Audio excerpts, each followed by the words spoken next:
noches, soy Enoc López Sánchez, alumno del quinto semestre de la licenciatura en Psicología por parte de la Universidad Nacional Autónoma de México, FES Iztacala, en su modalidad a distancia. El presente trabajo corresponde al reporte psicopedagógico sobre discapacidad intelectual leve, en el módulo 502, Psicología aplicada de elección 1, relacionado con el campo de las necesidades educativas especiales, a cargo de la maestra Thalía Rebeca González Morales. Este trabajo se fundamenta en la orientación del paradigma sistémico, que trata del abordaje de procesos que interaccionan entre sí y que son afectados mutuamente. Propone que el aprendizaje es un proceso fundamental que va a repercutir en la vida de todo sujeto, desde la adquisición de conocimientos como en los grandes cambios y transformaciones que tiene en la conducta y que son consecuencias de la práctica o de las experiencias que las mismas personas han adquirido. Retomando la definición de Bermosolo 2005, se habla de 3 tipos de aprendizaje, vistos en primer lugar como mecanismos para saber cómo se aprende, en segundo lugar como contenidos o como materia prima que se puede pensar y que se relaciona con la parte académica, o finalmente como resultados, es decir, que surgen de un proceso después de recibir información verbal, aplicar destrezas intelectuales, estrategias cognitivas, etc. En estos procesos de aprendizaje, una fase de la memoria que es muy importante es la de trabajo, que se relaciona con la memoria a corto plazo o que conocemos como memoria operativa, porque permite almacenar gran cantidad de información que se relaciona con actividades cognitivas, motoras y sensoriales. Es por eso que se habla de 3 componentes: uno ejecutivo central, el visoespacial y el fonológico. Lo ya descrito se vincula con el tema de la discapacidad intelectual si consideramos que ésta se entiende como la dificultad que va a presentar el sujeto o los sujetos en cuanto al desempeño de diversas habilidades cognitivas y que sucede a lo largo de su desarrollo. Pueden ser dificultades con la comprensión, el aprendizaje o recordar cosas nuevas, y esto se va a vincular con habilidades cognitivas, motoras, sociales o de lenguaje.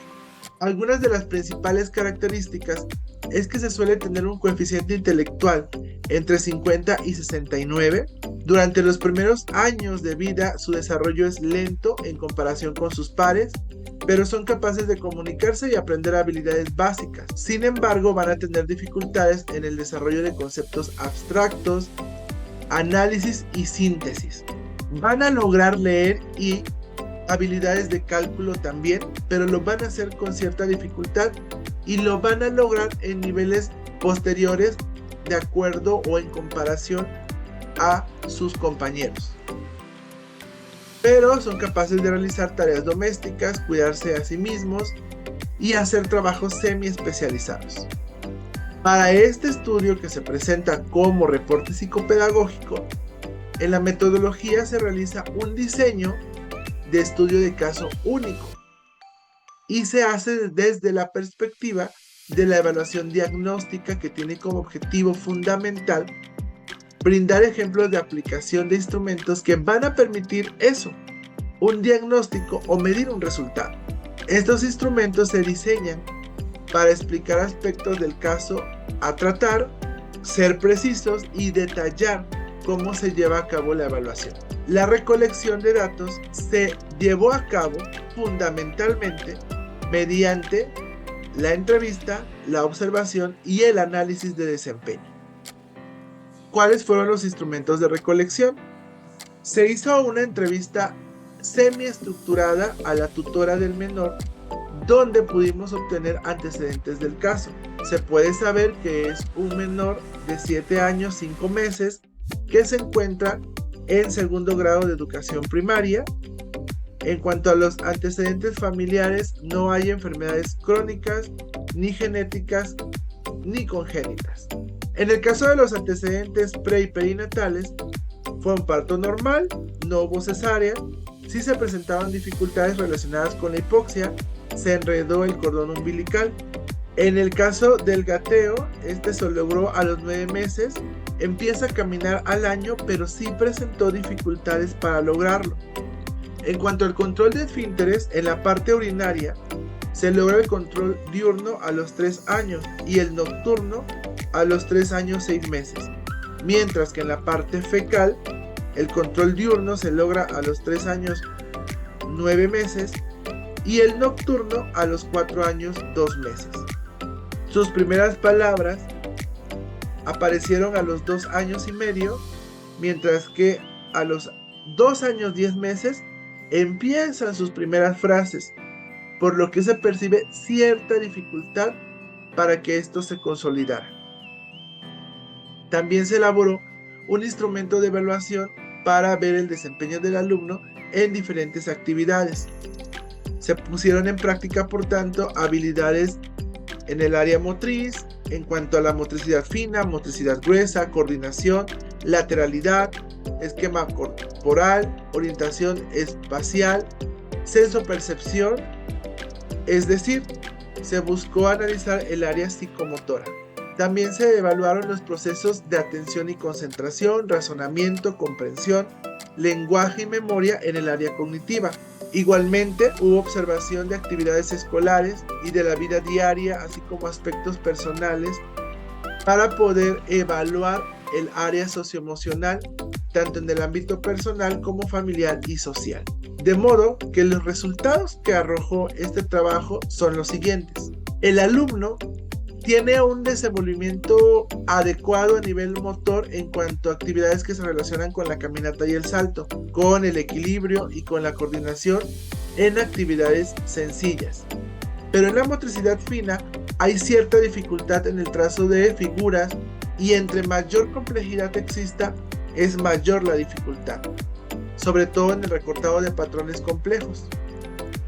En cuanto a las actividades de sensopercepción, hay dificultades para seguir ritmos y diferenciar sonidos. Sí reconoce texturas suaves y ásperas, pero no pasa lo mismo de forma tan sencilla para identificar texturas rugosas. En cuanto a la atención y concentración, va a haber variación de acuerdo al interés que el alumno tenga en la tarea que se está llevando a cabo. De igual forma, se modeló lo que se debía hacer. Sin embargo, cuando tiene que copiar modelos complejos, va a demostrar mayor dificultad. Por ejemplo, omitía patrones o los colocaba fuera de lugar. En la memoria de trabajo hubo dificultad para el cumplimiento de secuencias de pasos e indicaciones. En cuanto al lenguaje comprensivo, va a mostrar mayor dificultad si nombra objetos o elementos con los que no está familiarizado. En el lenguaje expresivo, sí tiene un lenguaje que es adecuado para su edad, pero a veces sustituye los nombres de elementos por palabras como esto o aquello. Y cuando la historia que está narrando le resulta motivante, entonces refleja mayor fluidez. Pero cuando esto no es así, entonces mostró inseguridad y por lo tanto expresó una cantidad mucho menor tanto de palabras como de frases. En razonamiento, comprensión y resolución de problemas, mostró un alto nivel de dificultad, aun cuando las tareas eran sencillas. Para la lectura, muestra inseguridad en sílabas complejas, también cuando tiene que relacionar la imagen con su representación escrita, se le dificulta la lectura de oraciones, frases o párrafos largos, y su nivel de comprensión lectora es limitado, mostrando un bajo nivel de abstracción. Su lectura es silábica. En el área de cálculo también presenta profundas dificultades, aun cuando utiliza los dedos y material concreto, le resulta difícil llegar al resultado adecuado o correcto y no establece relaciones entre el número escrito y la cantidad que representa siempre, es decir, no lo hace siempre de manera adecuada. En cuanto al cálculo, presenta muchas dificultades, aun cuando usa los dedos o material concreto para contar, le sigue costando trabajo. También para establecer la relación entre el número escrito y la cantidad que representa. Sin embargo, en el área socioemocional es capaz de identificar sus emociones, las de los demás, aun cuando está aprendiendo a gestionar sus emociones cuando siente ansiedad o frustración. Sobre todo se reflejó en actividades donde le costaba trabajo. En cuanto a la discusión, se subrayan dos puntos. Por un lado, la Asociación Americana de Discapacidades Intelectuales y del Desarrollo nos dice que la discapacidad intelectual es una serie de limitaciones significativas tanto en el funcionamiento de la conducta adaptativa como en las habilidades conceptuales, sociales y prácticas, y lo generaliza, al menos en su expresión escrita. En los datos empíricos o en el comparativo, sí hay dificultades en estas áreas, pero no se pueden generalizar siempre porque el bajo rendimiento puede variar. Por ejemplo, en el caso de este niño, en el ámbito social ha tenido avances significativos. Puede identificar sus emociones, las de los demás, está avanzando hacia la independencia y la autonomía, aun cuando sigue trabajando estas dificultades para manejar la frustración o la ansiedad. Pero sus progresos ya mencionados son importantes. Por otro lado, Prieto Tagle nos dice que la discapacidad mental leve aparece cuando la capacidad de usar conceptos abstractos, analizar y sintetizar se ven afectadas. Que puede, por ejemplo, el alumno leer o escribir o calcular, pero la va a hacer en grados posteriores en comparación a cuando lo logran sus pares. Y el comparativo nos dice que efectivamente hubo complicaciones en razonamiento, en comprensión, en resolución de problemas, en lectura, en escritura y en cálculo. Por ejemplo, en los procesos de dictado, en la escritura espontánea o cuando estábamos trabajando actividades donde leía oraciones o frases o incluso se intentaban leer párrafos largos. Y aún cuando se le estaba ayudando. Como conclusiones podemos destacar 3 puntos fundamentales. Primero, que el área más afectada que se vio en este caso es el área cognitiva, en los procesos de razonamiento, comprensión y resolución de problemas. Segundo, es importante esta detección porque va a ayudar a que haya una intervención oportuna y que se implementen estrategias adecuadas para influir positivamente en el desempeño escolar y en las actividades diarias del niño, es decir, en su desarrollo integral. También es importante el rol que desempeña el psicólogo en este proceso porque cuenta con las herramientas necesarias para emitir un diagnóstico, para determinar las áreas afectadas y donde se tienen que trabajar los procesos de atención prioritaria, y es un especialista que va a enriquecer el trabajo multidisciplinario y sobre todo aquel que se vincula con lo que se está haciendo en las escuelas de educación regular para dar atención a estos alumnos.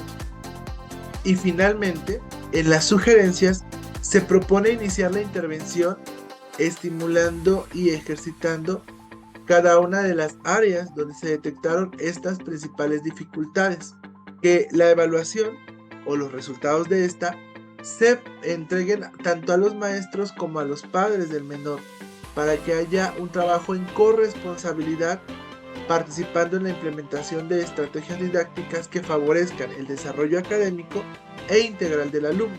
Y en el caso personal, como psicólogo en formación, se sugiere la continuación de actividades prácticas como esta, porque nos permiten una mayor comprensión de los contenidos teóricos vistos tanto en esta como en otras asignaturas, y nos prepara de manera más eficiente, oportuna y pertinente para la intervención profesional. Gracias.